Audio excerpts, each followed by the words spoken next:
Boa noite, pessoal.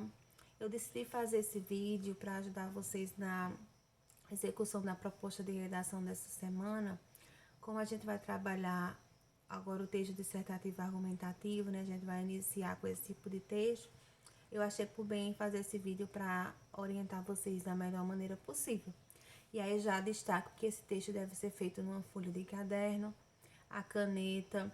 Na parte de cima vocês colocam o tema, o nome de vocês e constroem esse texto, utilizando pelo menos umas 15 a 20 linhas, tá bom? O tema dessa semana eu retirei do Desafio Nota 1000 da SIPB, porque ele casa muito bem com o tema gerador da semana de todas as disciplinas, que é Natureza e Sociedade. O tema da redação, ele é Caminhos para promover o desenvolvimento sustentável no Brasil. E aí a gente vai trabalhar um pouquinho essa questão da natureza. Vocês têm a proposta aí, porque eu enviei, e eu vou ler. Eu não vou ler todos os textos, vocês leem, eu vou explicar cada um dos textos motivadores, certo? E dizer mais ou menos o que se espera de vocês nessa proposta. No texto 1, ele traz uma definição do que seria o desenvolvimento sustentável, porque muitas pessoas ainda não sabem o que significa um desenvolvimento sustentável, que é aquele que é capaz de suprir as necessidades da geração atual, no caso da nossa geração, sem que haja o comprometimento da natureza, podemos dizer assim, certo? E que também não comprometa as futuras gerações.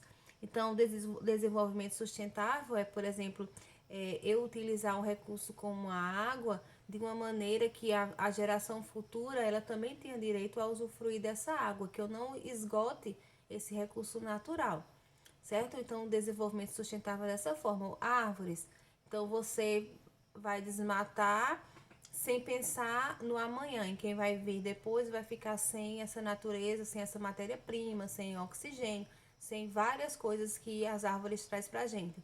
Então, o desenvolvimento sustentável é o seguinte: se você vai arrancar uma árvore, então você vai ter que plantar outras árvores para que esse meio ambiente ele possa se regenerar e dar condições às gerações futuras.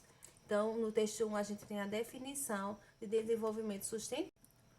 O texto 2, ele vem falando para a gente a respeito do crescimento da população.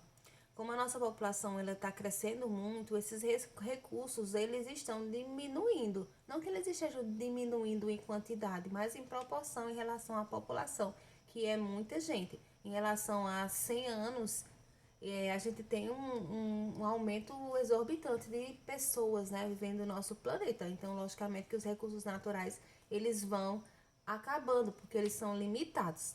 Também nesse texto 2 vai falar sobre as cidades sustentáveis, que são cidades que elas vão implementar políticas públicas, né? Então elas vão fazer angariar recursos do poder público, de organizações não governamentais, para que haja essa sustentabilidade, para que esse município, essa cidade, ele possa ter os seus bens, os seus recursos naturais para a geração atual e para gerações futuras. Então, eles buscam sempre a preservação da natureza e a preservação também da qualidade de vida de todos os seres, não só os seres humanos, certo? Porque aqui fala a vida da população, mas não é só os seres humanos, mas os outros seres, porque a gente está num ecossistema, né? Que a gente chama. Então, cada ser depende de outro para poder viver. Então, se, por exemplo, acabarem as árvores, a gente vai sofrer, a gente vai acabar morrendo também, porque não vai ter esse recurso, certo? Um depende do outro. Então, o texto 2 vai falar também um pouquinho sobre isso. No texto 3, a gente tem um infográfico que ele vai trazer alguns gráficos que mostram o percentual de áreas de proteção ambiental por bioma. Então, a gente tem aqui na primeira parte o Brasil, mas a gente tem os biomas Caatinga, Cerrado, Mata Atlântica, Pampa, Pantanal, são os biomas, certo? A gente, por exemplo, é do bioma Caatinga. E mostra que nessa áreazinha verde são as áreas de proteção integral. Quer dizer que nessas áreas não pode haver nenhum tipo de devastação, nenhum tipo de caça predatória nesses lugares. E já nesse cinza, nesse verdinho assim, quase acinzentado, é uma área de uso sustentável. Então, é aquela área que pode haver sim, pode desmatar, pode haver a caça, desde que haja a reposição desses recursos naturais. Então, a gente observa que a área completa, né, se a gente observar o gráfico da pizza, a gente vê que são pequenas áreas que são de proteção integral e também pequenas áreas em uso sustentável. Então, a gente precisaria que houvesse muito mais áreas de sustentabilidade para que as nossas gerações futuras não sofram sem esses recursos naturais. No texto 4, ele vai trazer aqui uma citação de Pinochet, general, certo? Ditador, que vai mostrar que ele inaugurou uma ferrovia e para ele o que mais importava, ele dizia que era uma grande obra, porque ele saiu abrindo caminho em 1.200 quilômetros quadrados de selvas, geleiras, rios, pântanos e outros obstáculos. Então ele citou essas partes da natureza, como as selvas, os rios, como simples obstáculos para o progresso. Então ele tratou a natureza como um obstáculo. E aqui essa falazinha de Fernando Mires vai criticar isso, dizer que para os ditadores a natureza é apenas um obstáculo e os habitantes também seriam um obstáculo. E aí, para mostrar que a luta pela defesa da natureza não é muito independente da luta pelo cumprimento dos direitos humanos. Ele quer mostrar que a questão da ditadura não só denigre, não só destrói vidas humanas, como também a natureza. E ele trata os elementos da natureza e os elementos humanos da mesma forma, como meros obstáculos para se chegar a um objetivo. O texto 5, ele vai trazer um artigo de lei, né, da Constituição Federal, artigo 225, que diz que todos têm direito a um meio ambiente ecologicamente equilibrado. Geralmente nas redações de Enem sempre tem alguma lei, certo, que sustenta aquela opinião. Então, é nosso dever do poder público defender esse meio ambiente e preservar para as futuras gerações. Então, aqui é um artigo da lei. Nesse texto 6, vai falar sobre um evento que aconteceu em 2015, no qual líderes mundiais se reuniram na sede da ONU em Nova York para elaborar um plano de ação a fim de erradicar a pobreza, proteger o planeta e garantir que as pessoas alcancem a paz e a prosperidade. Então, a ONU, que é a Organização das Nações Unidas, ela sempre está aí buscando algumas estratégias para preservar a vida humana, certo? E isso implica, logicamente, todo o nosso biossistema, os nossos biomas, a nossa natureza, porque, como eu falei anteriormente, uma parte depende da outra.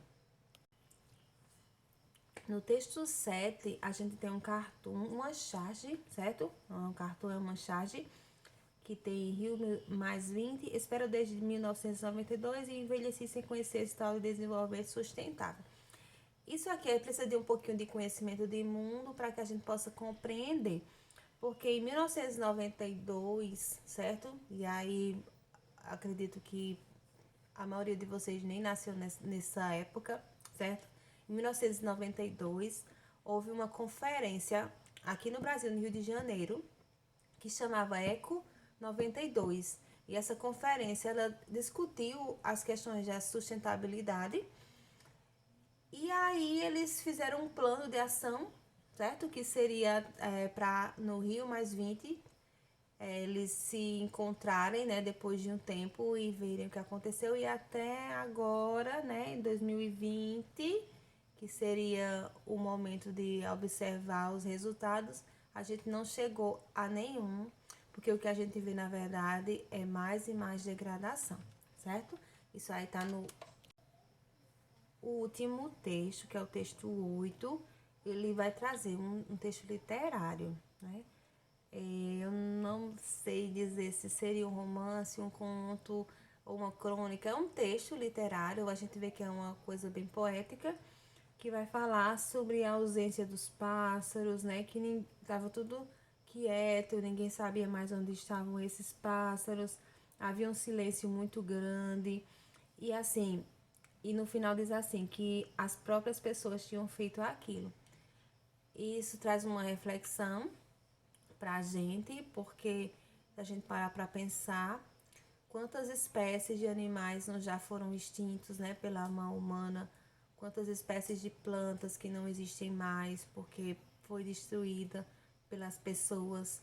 Então, se a gente hoje está pagando muitas vezes o preço, né, pagando por falta de água em alguns lugares, por problemas respiratórios, a própria mão humana, ela faz isso.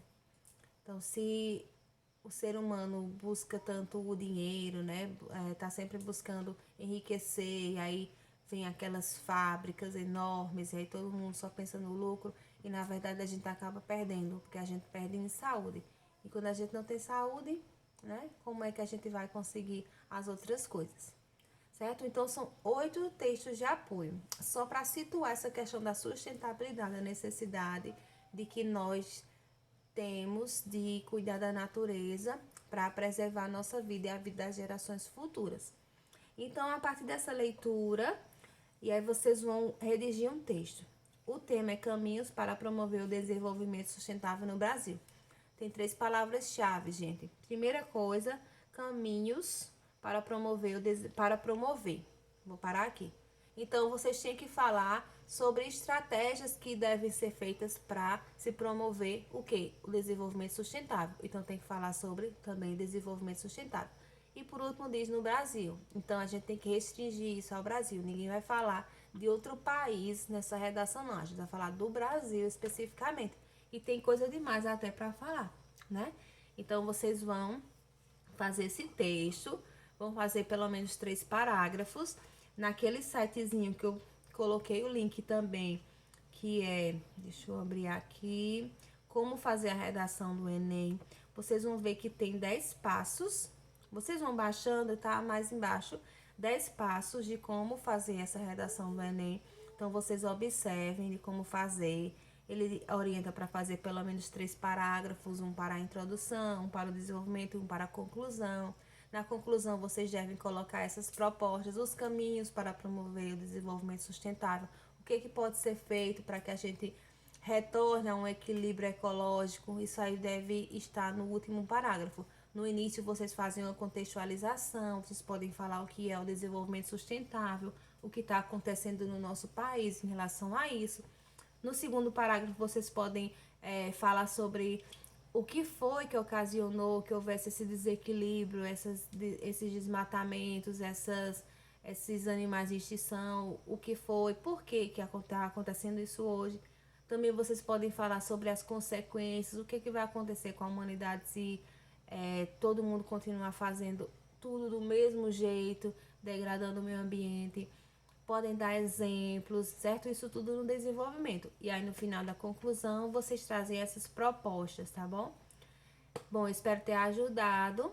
Façam esse texto até sexta-feira e envie para mim, tá bom? Até a próxima!